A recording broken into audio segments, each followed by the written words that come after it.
Welcome back to the 595 project.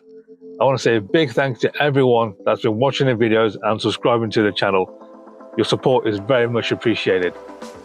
In the last video, we were able to take the car back on the road for its first drive out to capping the machine after spending weeks repairing the bodywork and completing some mechanical works that was much needed. We took the car on stock suspension because I wanted to see exactly how it would handle before I did any modifications. And unfortunately, we did hear some knocking noises coming from the rear of the car, so it definitely does need to be upgraded. Now, I did find a few kits that I thought might suit my style of driving, but I have picked one out that I think will definitely fit well. And I've gone for a kit from Larkspeed, for which I'll leave a link in the description below if anyone else is interested. And I've gone for Koni shock absorbers on apex springs, and that should lower the car by 20 mils and hopefully give me the handling that I want in the corners. So with that said, let's get the car in the garage and get it ready for the new suspension. In this box of goodies is the suspension kit that I bought from Larkspeed. I've got Koni shock absorbers and apex springs, and this is going to give me the handling that I want from the car. I think this kind of project is a level 5 difficulty. You can find a lot of information on YouTube or on the internet, and you don't need specialist tools to do this kind of work. So the first thing I had to do was remove the wipers and the windscreen trim.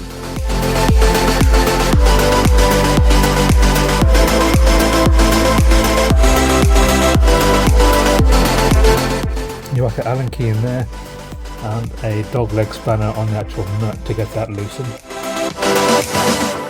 To get better access to the nut, I'm going to take off more of the trim pieces. That'll make the job a bit easier.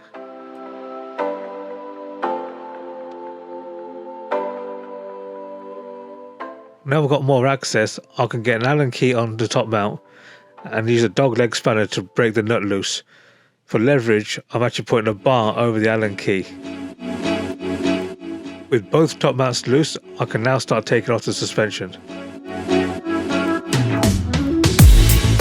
So the first thing I'll do now is take off the drop link by undoing the two nuts that hold it in place. To stop the drop link bolts from spinning, I jacked up the hub using a bottle jack. This will place a bit of tension on the bolt, making it easy to undo the nuts. Now the drop link's out of the way, I can undo the two pinch bolts next. This took a lot longer than I thought, and I ended up having to use a blowtorch and an angle grinder just to take out one bolt. I did try and do it the proper way first, but that didn't work, so I gave up, and now I'm going to try some heat. After applying the heat, I tried hammering it out, and that still didn't work. So then, I applied some more heat. And then I tried hammering it some more.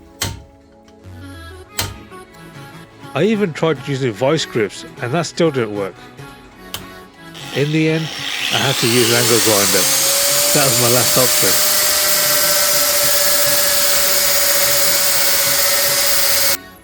I had to break out the hammer one last time to get that bolt free.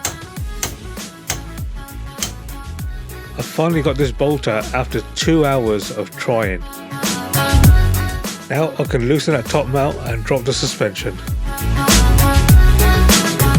And that is the driver's side suspension finally out. Before the new one can go in, I need to get the dust cover off the old suspension. So I need to compress the springs before I can take that top mount off. With the spring compressed, I can now undo the top nut using an Allen key and a spanner. Then I can get the top bearing off and get access to the dust cover.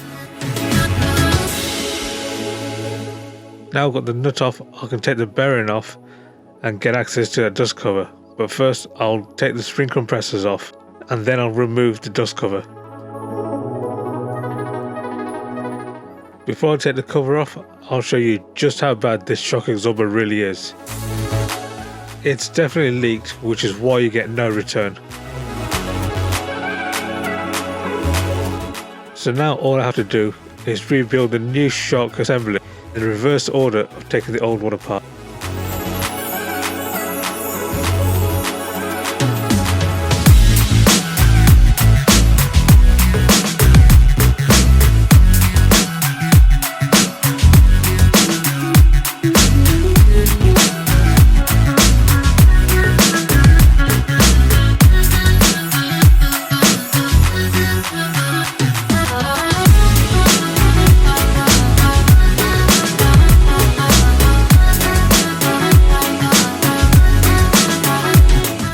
the new assembly complete, it's now time to get it back in the car. With the bolts holding the shock absorber to the hub, I can now do the top nut to hold it all in place.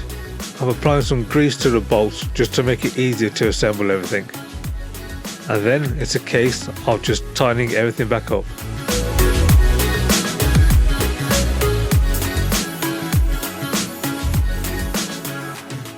Now I've got the pinch bolts fully tightened, I can lower the jack and start putting the brake lines and all the other wiring back in place. You've been on a mission to take my pride away from me. And finally, after 3 hours of messing around, I've got one shock absorber in and 3 to go. But at least it's starting to look a lot better. So back on with the wheel and now on to the next one. I didn't film the passenger side because that literally took less than 1 hour. I'm not sure if it's just me, but I always struggle trying to do at least one of them.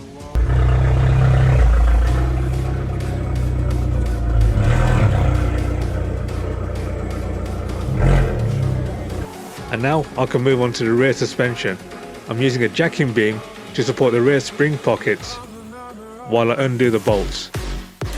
This time I'm going to change both shock absorbers, as I've got to lower the rear arm anyway, so it makes more sense to do both sides at the same time.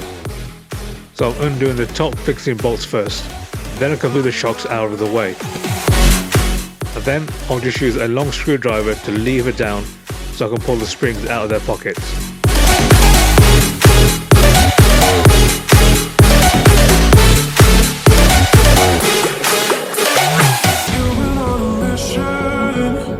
With the old springs out, I can now swap over the rubber bushings to the new springs. You don't ever listen, and you live with your complacency. You don't scare me, but you should. The new spring and shock go back in place real easy. I'm using a scissor jack to raise the axle so I can line up the holes to get the bolt in. Go ahead and wander, but don't trust the water. Using a jack makes it a lot easier lining things up, and then it's a case of just getting the bolts back in place.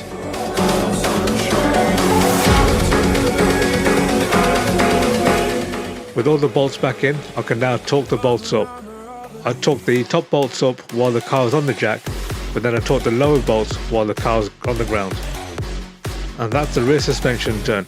It literally took less than 2 hours to do the whole of the rear suspension. And now, back on with the wheels. And now it's a case of putting all the trim pieces back in place, and that is the suspension finished.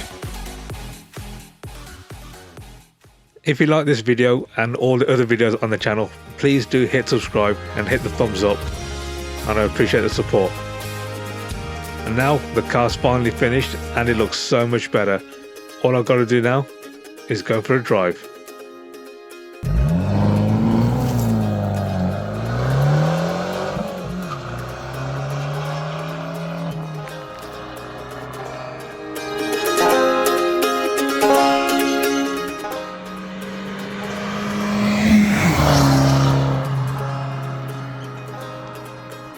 So that's it for this video. Thanks for watching, and I'll see you guys in the next one.